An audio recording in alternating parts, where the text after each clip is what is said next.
Hi, and thank you, and welcome all to the Inconvenient Truth, Sustainability and Social Impact in the context of the new era of the internet. My name, as explained, is Leanne Batts, and I'm the co-founder of Cool Points Club, a profit-for-purpose company that's harnessing NFTs to reimagine climate action and remove real-world carbon. I've been given the honor today to moderate today's discussion, where we'll dig into all things blockchain, from what began as a new way of doing things like digital peer-to-peer transactions, to now what is seen as a disruptive, revolutionary technology, and how this might play out in sustainability and social impact. Joining me, key thought leaders in the space, as explained, we have Sean. Sean has an extensive experience in Web3 innovation. He is the former CEO of Layer 1 blockchain Algorand and is currently consulting to the Crypto Council for Innovation as the APAC Strategist. He's working with policymakers, regulators, and startup communities all around the globe. Next up, we have Prescille, who is the Executive Director of the Social Alpha Foundation, which the foundation empower blockchain for good. With over 20 years of strategic consulting and corporate financial experience from companies such as American Express, Lehman Brothers, and General Electric, she works closely with her advisory committee to review, vet, and distribute grants to blockchain initiatives in the social sector. And to round out our panelists today, we have Sheila. Sheila is the Vice Chairman and General Partner of the B Capital Group. She has had an incredible and impressive career spanning 30 years. It will be impossible for me to do it justice right now and cover all the things that she has done, but highlights include serving as the Chairman of Goldman Sachs Asset Management, where she led the ESG and sustainability initiatives, and over the years receiving multiple awards and recognitions for her work in finance and leadership, most recently having been named the Woman of the Year by Investment Week. I think we can all agree this is one exciting panel, so let's not take up any more time with me talking about these exciting thought leaders, and let's start hearing from them directly. So to kick things off, Sean, Sheila, Prescille, if we can hear from each of you, just tell us a bit more about yourselves, the work you do, and then how this plays into today's topics. Prescille, should we start with you? Sure. Hi. Thanks, Leanne. Thank you so much for having me. Really excited to be here on behalf of Social Alpha Foundation. Our mission is really threefold. Not only are we working to build awareness around blockchain in the area of impact and sustainability, but also helping to, in really doing that in various ways. One is in general to build awareness, but also to build awareness around this kind of newly created kind of crypto wealthy generation about philanthropy. And also we provide grants to non-commercial blockchain projects, especially those that support the UN SDGs. So really excited to be here and to talk about this exciting topic. Thank you. Awesome. Sean or Sheila? Sheila, ladies first. Sure, thank you. And thanks, Leanne. Really looking forward to this discussion. I joined B Capital Group after many years at Goldman Sachs Asset Management last year. And we are a venture and growth fund, globally focused, partnered actually with Boston Consulting Group. So learning a lot from their insights all the time as well. And, our purpose and our values is incredibly important to the entire team within B Capital. And so whether it's thinking about a fintech company that might be an investment and how they're using blockchain and thinking about sustainability, or whether it's medical innovation and the other areas and sectors in which we participate, we're really focused on thinking about how we can both do well and do good. And I think we now see in the world today a real focus on the idea that these things are not incompatible. I think our topic today is incredibly timely because we were really at a tipping point in terms of people understanding both the strengths of the crypto markets and the abilities of blockchain and the limitations. And I think, as with every technology, you always find out both the strengths and the limitations come from the human angle, not the tech. It's about what we do with it. Absolutely. And Sean? All right, great. Thank you. Great to meet you all, and welcome to all of the audiences that are tuning into this episode at the moment. I work for the Crypto Council for Innovation, and I'm leading strategy for the Asia Pacific region. The Crypto Council for Innovation is backed by many of the crypto industry leaders, such as Coinbase, Andreessen Horowitz, Fidelity Digital Ventures, and so on and so forth. And the mission is really to bring the transformational nature of crypto and blockchain to the broader policymakers and institutions and technology enthusiasts around the world, so that they can truly understand what this technology and what this evolution is really all about, rather than very often focusing on the potentially not as positive aspect that are often painted in the mass media. So this is actually quite helpful, because the more people understand exactly what the technology is for and the use cases that are helping in, especially around the sustainability and social impact use cases, the more adoptions and the more innovations are going to be happening around the world. So that's quite important for us as a mission to accomplish. Prior to the Crypto Council for Innovation, I was the CEO of the Algorand Foundation, which is a top blockchain protocol with a carbon negative footprint, which have been working with many of the sustainability projects and social impact projects around the world to really bring that power and the very specific nature around what those projects are trying to drive towards, leveraging an infrastructure that is by nature a carbon negative one. So I'll pass it back to Leanne, and we'll go on with the rest of the topics. Thank you. Yeah, thank you all for that little introduction. Right, well, actually following on then from what you said, Sean, speaking about mass media, particularly what's in the media at the moment, or quite a hot topic, is, you know, the climate impact of this technology. And you can't really go past Bitcoin. Often positioned as the boogeyman, you know, environmental and climate circles. It's a place very close to my heart, obviously, but estimates of the emissions, you know, that take to, you know, power this are somewhere around 2% of global greenhouse gases. This is nothing to be sneezed at, right? However, we all know that there's another side to the story, that there are, you know, it can be that Bitcoin could be a potential force for good. Could it be that it changes or accelerates the uptake of renewable energy for such things? You know, what I would like to ask you, the panel, is which side of the fence do you sit on here? Have you got a foot in each camp, or do you think it can be something that can change and can be a force for good, or is it something that we need to leave behind and move on to the other things that are, you know, coming into this space? Happy to open this up and put it to the floor for anyone who would like to take this and start this off. Maybe I'll kick off first, and then I'll pass it to other panelists as well. I'd like to start by debunking some of the misconceptions that are out there, right? Yes, Bitcoin as a proof of work protocol does require a lot of power. It is relatively energy consuming compared to many other blockchains that are out there, including, you know, the Ethereums and Algorands and Solanas of the world. Now, while that is true, there are lots of statistics around roughly about 70% of Bitcoin mining energy consumption are actually using renewable energy sources already. So if you think about the total wattage that are required to power the Bitcoin network, that is a large number. And some have compared it to smaller countries around the world in terms of their annual consumption. But the reality is over 70% of the power that they're using to drive this network is actually renewable energy sources. So you can actually look at it from one or two perspectives, right? One perspective is actually this network is fairly green. Yes, it uses a lot of power, but it's actually fairly green.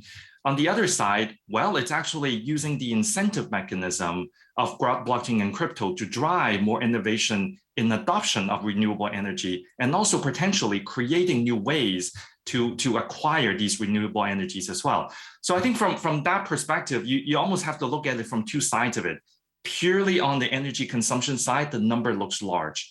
But if you look at the inner workings of how the network works and how those energies are actually coming by, then the picture actually looks very, very different. It's, you know, quite interesting that a lot of the times, you know, folks that may not understand blockchain as much, or maybe they're only seeing one side of the story, they might paint it on one side. But we talk about the inconvenient truth here, right? While the truth is also sometimes on the other side in terms of some of the misconceptions that we may be seeing out there. So at least maybe I'll start with that and I'll pass it on to the other panelists. Thanks, John. Sure. Well, I think it's a really interesting observation, the reliance on renewables, and obviously everybody has their own statistics as to what percent we're seeing of crypto using renewables. What I think is interesting here is as the entire space matures and you think about renewables, you think about energy in general. If I put my old school hat on of other assets, stranded assets are always something to be monetized, find a way to use things that aren't being used. And whether you think about renewables or times on national grids that aren't being utilized, there are a lot of ways that we could be optimizing and having crypto mining be beneficial in terms of monetizing that energy usage when loads are down or when needs are lower. I mean, hydroelectric is a great example. 24/7, it's pretty much the same in most locations, but the demand could be very different depending on the season of the year or the day of the week. And trying to time some of these things and think about the way that these stranded assets, because we don't have the battery technology yet to save this energy and so on, that could be a really interesting win-win. And I think we have to keep looking for the win-wins in this rather than focusing on the statistics, however amazing they are. And we as humans are very attracted to statistics that show that, this much mining equals powering an average home for a week or whatever it might be. That may all be true, but the question is that taking energy from somewhere else? And is it taking clean energy or is it utilizing renewables? And I think as we balance those factors, you get to a much more reasonable and nuanced view. Yeah, absolutely. I completely agree with both of you. And I think a lot of it also has to do, thinking about it in terms of, sure, we use a lot of energy. At the same time, we are also encouraging innovation and not only in new and renewable sources, but also traditional sources, whether it's in flare mitigation or if it's our unique ability to be able to not have to, Bitcoin and crypto's ability to not have to be on all the time or have to use existing energy resources 100% of the time. We have the ability to turn off if we need to, or if the energy resources, at least here in the US, where I'm, well, actually I'm not in the US, but usually based in the US, but if they ask us, oh, we need you to turn off for 20 minutes or turn off, in some cases, a refrigerator, we can't do that, but at least if for transmitting for Bitcoin and crypto and that kind of thing, we can actually do that. So I think that helps as well, traditional resources as well as renewables. Yeah, awesome.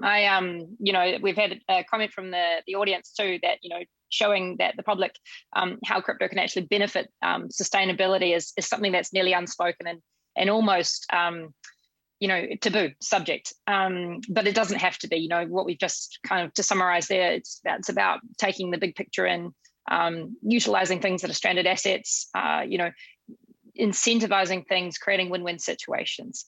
So continuing on that thread then, do we see, and this is a little bit sort of left field, but do we see a place for Bitcoin going forward? We know that this place is early technology, early innovation, what we're seeing and using today. Do we see that this will be something that continues, or are we going to be looking now at the future of blockchains being only proof of stake? Which is, as we know, a much less energy-intensive consensus protocol.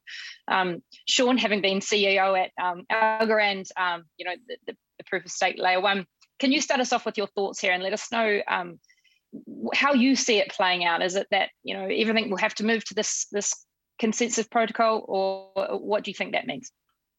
I think the future is a multi-chain one, and when I say multi-blockchain, that means inherently there are various different crypto technologies and or assets that are going to be part of that world. It is the same way as how the world have many different currencies that belong in different countries. Yes, I mean, obviously the currencies conversation is taking front page news at the moment because of what's happening in Europe.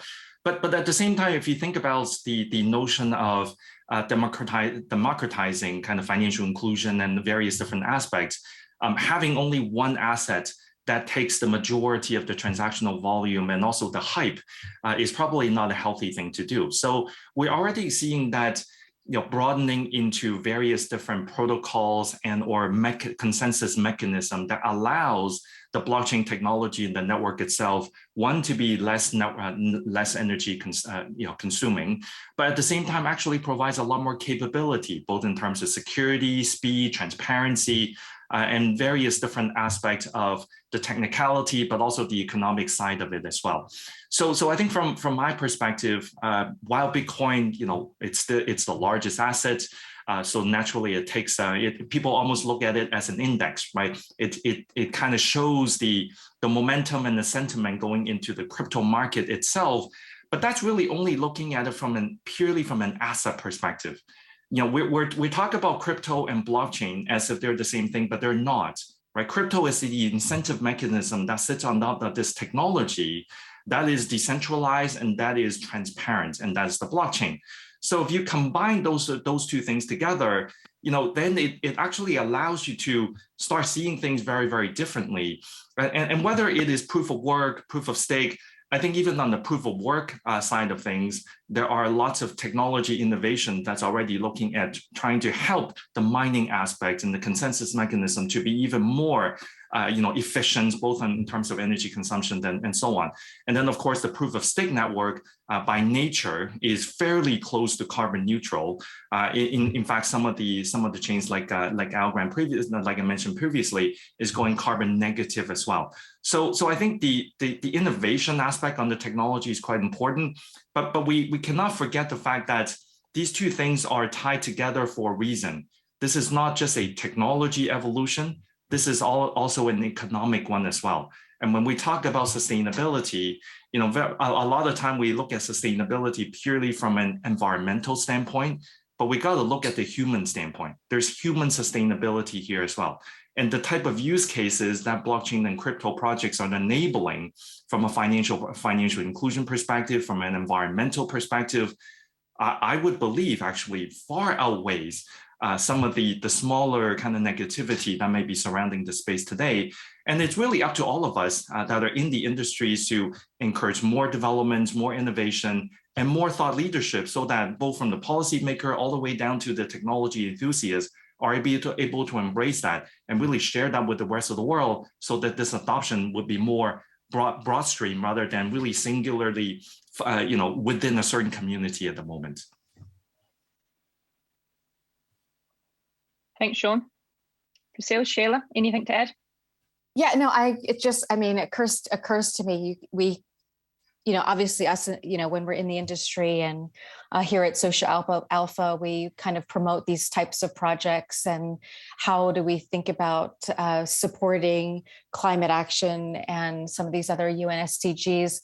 And I think, certainly there's so many great technologies that are coming up around innovative projects around this, and a lot of it I feel like is, how do we just promote it? And I feel like it's going on, and this innovation is happening in the industry around blockchain, around Bitcoin, and the headline always seems to be, but it's bad for the environment. And it seems a lot of, certainly there's a lot of improvement that can happen and that we can support, but that's happening, whether it's encouraging the use, encouraging innovation or using renewables and a lot of these other things. And I feel like a lot of it is, how do we continue to be promoted and be better and be good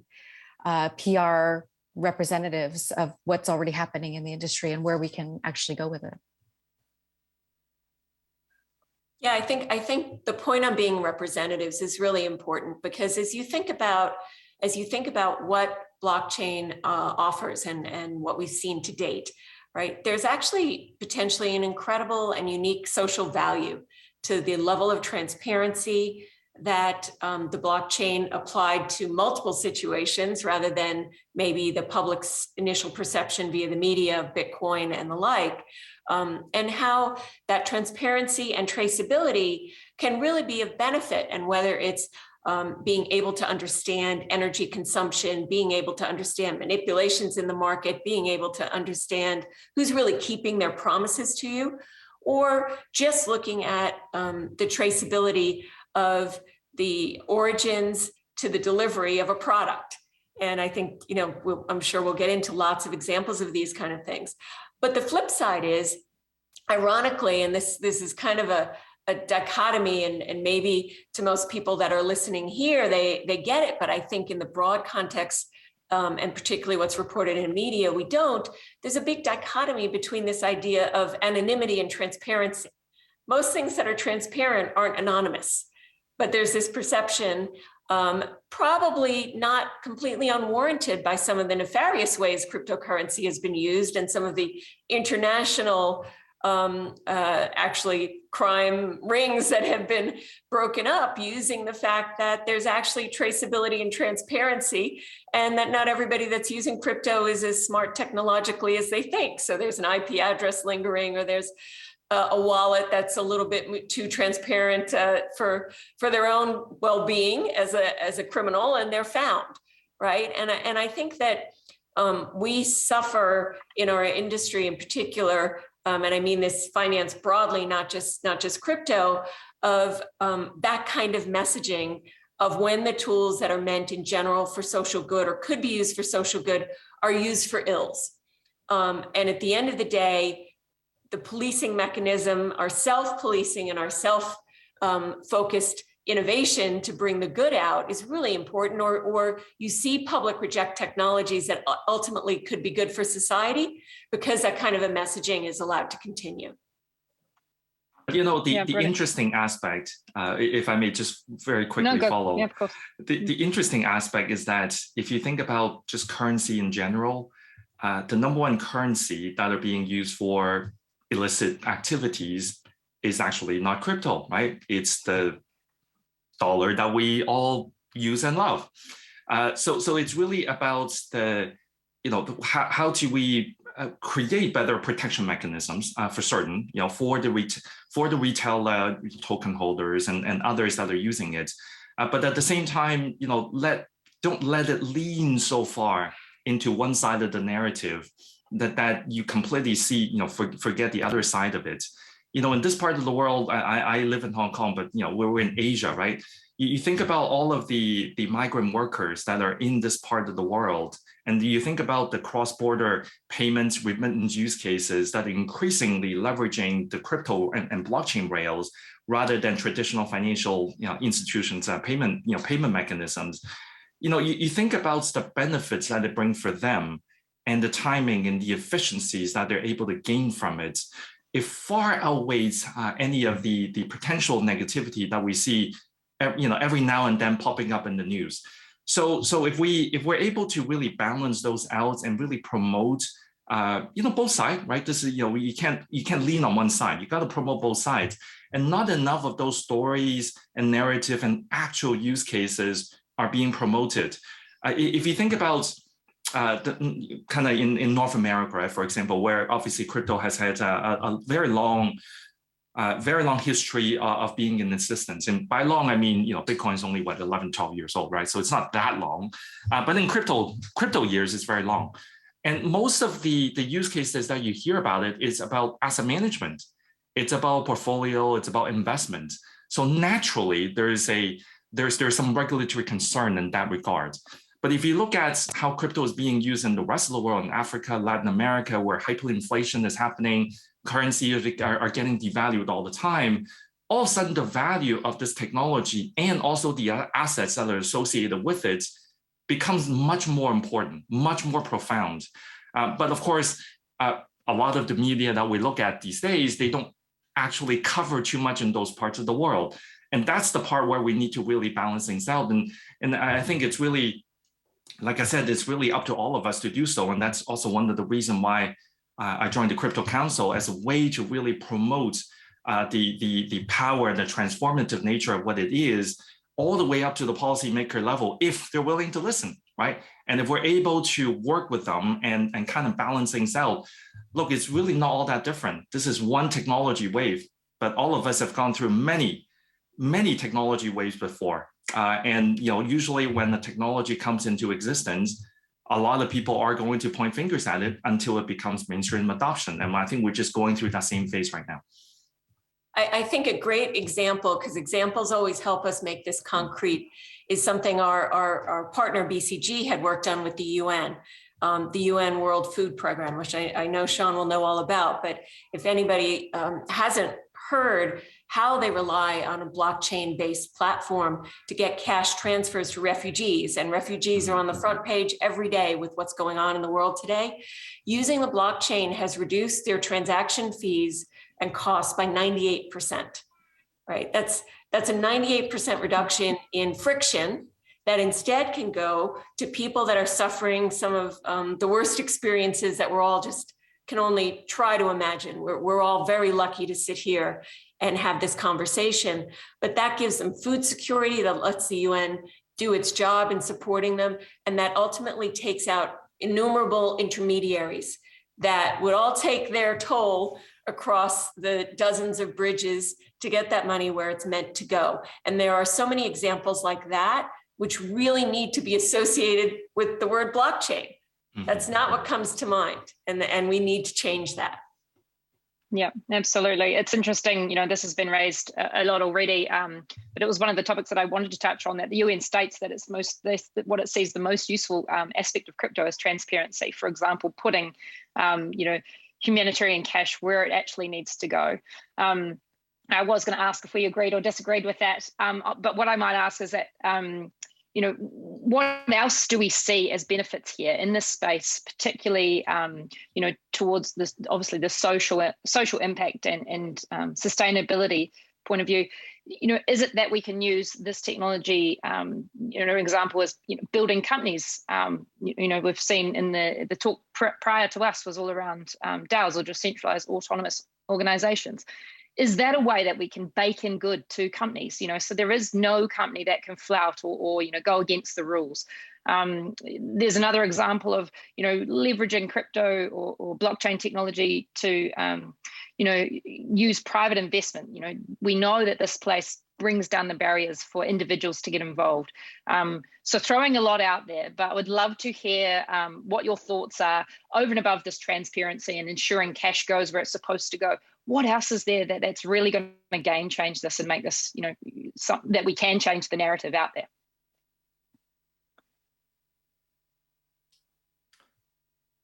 Well, maybe I'll go ahead, Sean.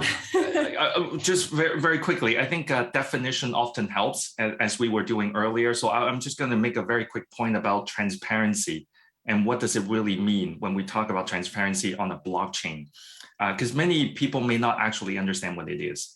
Blockchain is inherently a public ledger. And by public, that means anyone can look at any transactions within any one of the blocks that holds that information that is out there. There's no centralized authority that are controlling it.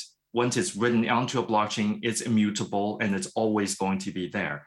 So that's when we talk about transparency, that's what we're talking about. It's the fact that there is a transaction that has happened, whether it's an asset being transferred or some sort of contract being executed. That action is always going to be there and it's always traceable. That's what transparency means. Now, sometimes we confuse that with privacy in terms of who actually executed that transaction.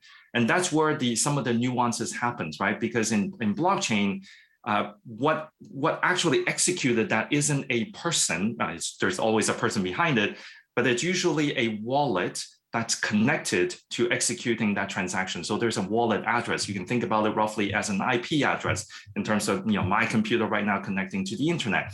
So there is a wallet, but whether that wallet is translated to a real named person, well, that depends on the implementation. And obviously, many institutions around the world, especially financial ones, are mandating, very rigorous KYC and AML, requirements in order to onboard these crypto use cases as well. So I think we need to understand what transparency means, right? These transactions are publicly viewable on a network that anyone can see, right? That is transparent. But who executes it? Sometimes that is anonymous, and sometimes it's not. Again, it depends on the implementation. So maybe with that as a basis, I'll pass it on to Prescille or Sheila to kind of expand beyond that. Sure. Well, what I think is interesting, and again, it's because of the nature and the stage that we're at. You generally, in history, you don't see people imputing a value system to a currency, right? But it's understandable that as people have become familiar and started to learn about crypto and the blockchain, they've tried to impute values to it. But I think, to your point, Leanne, of thinking about examples and Sean's point about what transparency really means, I think what you see now are use cases that span the gamut from the great and the good, as the example we gave of the World Food Program, to the commercial and pragmatic, like an application called Tracer that De Beers worked on with BCG that gives a unique digital signature to every diamond. And you may not care about diamonds, you may actually think they're bad or good or whatever you think, but that traceability certainly can help us ensure that they're coming from mines where workers are being treated equitably, from any number of things that you might decide are of import to you as a producer or as a consumer. Similarly, think about healthcare and think about what COVID has shown us about the healthcare systems in countries like India, with over 1 billion people to get care for that don't have a nationwide healthcare system per se. Blockchain is going to be elemental to taking this experience and turning it into something that can bring proper healthcare into every rural village, into every location at a much more egalitarian level than might have been possible otherwise, and actually attach to an innovation that India had of giving everybody a digital ID, right? And so I think you see innovation go into that virtuous circle. When we try to detach it from every single thing has to have an imputed good or evil, the imputation is about the application. And you'll see applications now that the industry is maturing that range from the mundane or the commercial to the truly transformational in a sustainability and social sense.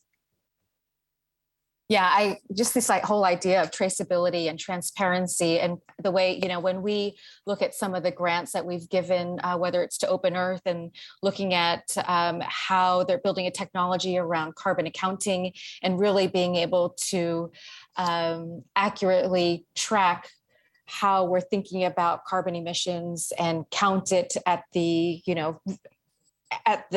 micro level to be able to trace it back and assign a value to it, to a company, a firm that we're working, a project that we're working with called, or evaluating Hive Online, and talking about Sheila and vouchers, working with them and their e-voucher program and how they're using it in tokenization, and working with other NGOs and governments and organizations to provide vouchers that are traceable and validated and authentic to the people on the ground and in need, to a firm, an organization that we just provided a grant to, greenstand.org.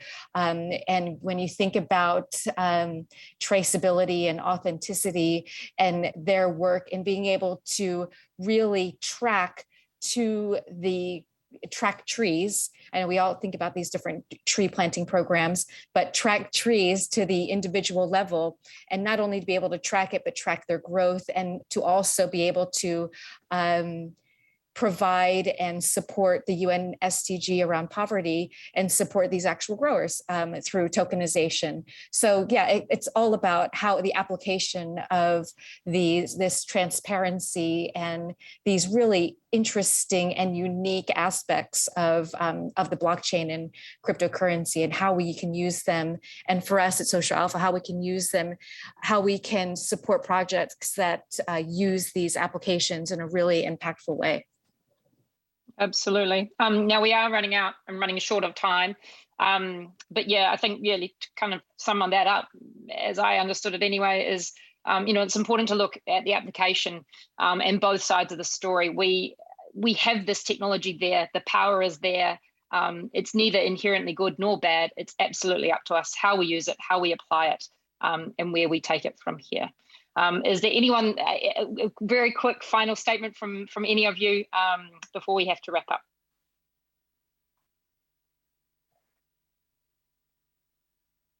Sorry, I was on mute. I'd say this just very quickly. If you're not in crypto yet, but you're interested, there are so much material now that are out there. Educate yourself, take a look. Don't put any shaded glasses on. Just leave an open mind and learn about it as much as you can, because this is not a technology play. It's not purely a finance play. As my other panelists indicated, it touches every industry. And there is a possibility that you could also be taking some of these potential and build it into your business or the industry that you're in as well. So I would encourage that. Thanks, Sean. Sheila or Prescille? It's just tremendously, oh, sorry, go ahead, Sheila. Go ahead. No, I just think it's incredibly exciting time to be in this space in general, whether you're thinking about sustainability or impact, as we kind of look at the Paris Climate Accord and the things that we are hoping to support and measure up to. So it's just an incredibly exciting time, whether in any aspect, whether it's in impact or for profit or in any way. So just try to get involved. Yeah, I'd echo that. I'd say this has been a great conversation. And what I hope we can all do with the conversations that have been had here and all these various events and this conversation today is look for the opportunities. Look for the opportunities to learn, to take technologies and to apply them in the ways that they can do good for society and solve problems. Because at the end of the day, that's what tools are for, is to help humans solve problems and make things better. And that should be our goal. Absolutely. Well, I thank you all for joining us here today. I hope you've managed to take something out of this, and I really appreciate and extend a warm thank you to Sean, Sheila, and Prescille for joining us and giving us their side of the story. Thank you all very much, and we'll see you soon.